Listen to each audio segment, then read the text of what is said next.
Hello and welcome to another episode of Timmy Power Gaming, a channel dedicated to the Timmy side of Magic the Gathering. In this episode I will be going over my Rat Colony Singleton or Magic the Gathering Arena, and that starts right now. Timmy Power Gaming! Timmy Power Gaming! So as always, before we start, if you like what you see here and want to help support the channel, you can always like, share, and subscribe. Also, there are links to the Patreon page down below, also to the Robinhood app, and my affiliate links for Amazon, showing the product or the tools I use to make these videos. So beyond that, let's get started. This is Rat Colony Singleton in Magic the Gathering Arena. Okay, to start off, we have a single rat, just to help with the discard and get the colony rat count up. I think it's one of the ones I'm actually going to get rid of here later on. Of course, we have namesake rat colony, 18 of those. I actually did have 20 at one point, but we went down to 18. So just a great way to keep consistency in the Singleton deck. So next we have Suspicious Bookcase. It's a 0/4 defender that will help get through that last damage and towards the end game. A lot of times you can just get a lot of rats out and just swing through for it. Cast down are just a great removal for 2. And then we have a little tutor here. A lot of times you end up with a lot of creatures in the graveyard, so you're able to bring out some of the higher end cards or just search out some more rats. Also, we got Walk the Plank, just a great removal in this environment. Midnight Reaper, just a way to gain some extra card draw from your creatures. A lot of times I'll just move into more rats. Ruin Raider, another way to get some card draw. A lot of times you're just attacking in with your rats into other ones and just be able to draw a card off it. It's great. The Awakener, another great card. A lot of times you can recur your rats back or other cards that you want. Death Touch for 3 is just great at this point. Infernal Shade, just a great creature for a mono black deck. A lot of times people just don't know how to deal with it. It can just get so big. Single Golden Demise, singles of everything as always. A lot of times you can get to ascend, and with the environment, a lot of times they just wipe their board or get it to the point where you can even take out some of the bigger creatures. Speaking about taking out bigger creatures, we got a Single Murder. Just another great removal in this environment. 3 casting cost to remove. Here's a little bit of tech. Chaos Wand. A lot of times you can get rid of a lot of their instants and sorceries. A lot of times people aren't playing counter spells or things like that, so just a great way to get a little bit more out of the deck. Ravenous Chupacabra, just a body and a removal. Twilight Prophet, another way to kind of end the game in the long run. A lot of times you will get ascend, and that flying is just a great thing to have in this environment. So Vraska's Contempt, deal with those problematic planeswalkers and creatures that can recur. So another removal, Eldest Reborn. A lot of times you can get this and then eventually bring back other creatures. Great, like 3 for 1 with that. Vanquisher's Banner, of course you name rats and then you just keep drawing rats and kind of buffs them in the process, so it's a great card. And then the Immortal Sun, so we don't have any planeswalkers, so a lot of times this will really mess with the opponent's planeswalkers and just being able to draw that extra card and cast your rats for 1 and all your other things. So just a great card for this deck. Single Memorial to the Folly, help to recur some of your creatures later on. And then we have also a single Field of Ruin. So just something to help deal with those problematic lands that may come out. Not too many in this environment. And then finally we have Swamps, 22 of them. So with that being said, let's go check out Rat Colony. Okay, so as always, we do speed up these videos to help them go by a little bit faster rather than having to watch the whole match. So, as for the payouts, it starts off with 100 gold, 200 gold, 3, 4, 5, and 6. Pretty much, once you hit 4 wins, you're pretty much getting your money back. Really can't win too much. Beyond that, you get a rare and an uncommon. So let's get this going. Rat Colony Singleton.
Okay, so there we have it.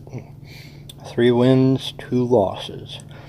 And it comes out to 400 gold and an uncommon and a rare card. It's pretty much spent 100 gold and for uncommon and a rare card. So if you haven't heard yet, there's a little bit of excitement in Magic the Gathering Arena. There's actually going to be a little bit more competitive play going on next year. As you can see, there's going to be a $10 million prize pool going on. So if I were you, I would get on to getting your Magic Arena decks together and figure out what exactly you want to play. To help you out, there's actually a limited time offer code you can use. Just enter the words Game Awards and you will redeem esports starter kit. It's pretty exciting. Got some pretty good cards that you'll get for free, so I would recommend entering this. And if you look at one of my previous videos, you'll actually see another code that will get you 3 packs. So what you'll get is Cleansing Nova, Galta, Risk Factor, Search for Escanta, and Vraska's Contempt, not to mention a couple uncommons, Conclave Tribunal, Eldest Reborn, Lava Coil, Merfolk Branchwater, and Sinister Sabotage. All 4 outs there. So beyond that, as always, thank you for watching. Please like, share, and subscribe. There are links to the Patreon page down below, Robinhood app, and all the Amazon affiliate links to the products I use to make these videos. I will be putting in some links to actual Magic products, since Amazon seems to be the go-to besides eBay. So beyond that, as always, thanks for watching and have a great day.